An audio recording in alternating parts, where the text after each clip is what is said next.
Il y a quelque chose de profondément bouleversant dans la scène où Anna dit « I am the girl that I am because of what I went through. I am the girl that I am partly because of you. I am the girl that I am because of the girl I used to be. » Et ce qui touche ici, c'est pas seulement la beauté de la phrase, mais c'est ce qu'elle implique. Être aimé, non pas malgré son passé, ses blessures ou ses contradictions, mais avec elle. Être reconnu dans son entièreté. Et pour moi, je me disais, c'est peut-être là que réside le vrai désir, celui qu'on formule rarement, clairement. Parce que dans la réalité, on passe une grande partie de notre temps à essayer d'être aimable, au sens littéral du terme.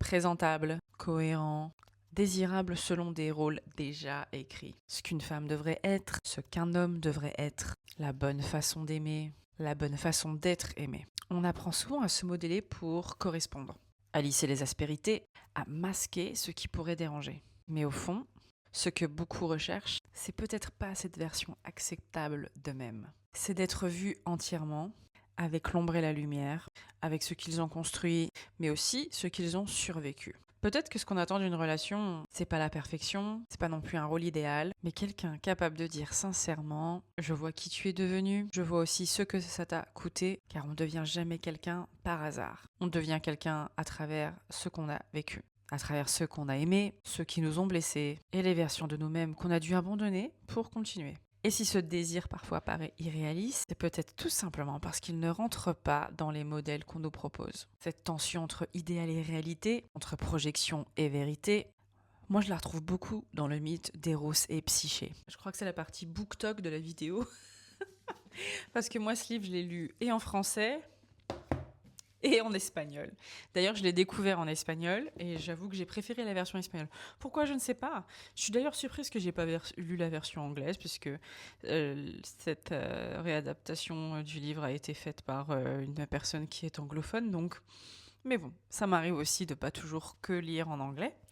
Mais je m'égare. Je reviens à ma réflexion. On raconte souvent que Psyché a commis une faute en allumant la lampe pour voir le visage d'Eros, qu'elle a désobéi, qu'elle a brisé une règle. Moi, je trouve cette lecture incomplète. Ce geste, c'est pas seulement une transgression, c'est un besoin profondément humain, celui de voir, de comprendre, de connaître réellement la personne que l'on aime.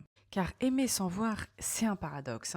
On lui demande de faire confiance à l'invisible, de rester dans le mystère, de ne pas chercher à savoir. Mais aimer uniquement à travers le fantasme, la projection ou l'idéalisation ne peut pas suffire. J'estime qu'en allumant la lumière, Psyché ne détruit pas l'amour, elle refuse qu'il reste superficiel. Elle refuse un amour basé uniquement sur le mystère, elle choisit un amour ancré dans la vérité. Et c'est précisément là que naît le vrai basculement, car après la révélation viennent les épreuves. Non pas comme une punition pour avoir voulu voir, mais comme un passage nécessaire. Non pas pour mériter l'amour, mais plutôt pour apprendre à le construire autrement. Aimer sans idéaliser, être vu sans masque, accepter la vulnérabilité et continuer malgré tout. Parce que tomber amoureux, c'est souvent instinctif, presque immédiat, mais construire une relation demande autre chose. Ça demande du courage, de la lucidité, de l'honnêteté et surtout la capacité de supporter d'être réellement connu. C'est là que la question des masques devient centrale. Beaucoup de relations s'effondrent non pas par manque d'amour, mais parce qu'elles reposent sur une forme de performance permanente. Performance de féminité, performance de masculinité, performance du couple parfait, performance émotionnelle, performance sociale. Or, une relation devient difficilement vivable si chacun reste en représentation. Le véritable enjeu, c'est peut-être pas de trouver quelqu'un qui nous idéalise, mais quelqu'un avec qui il devient possible d'arrêter de jouer un rôle. Parce que l'amour romantique commence souvent dans la projection, mais l'amour réel commence quand les masques tombent.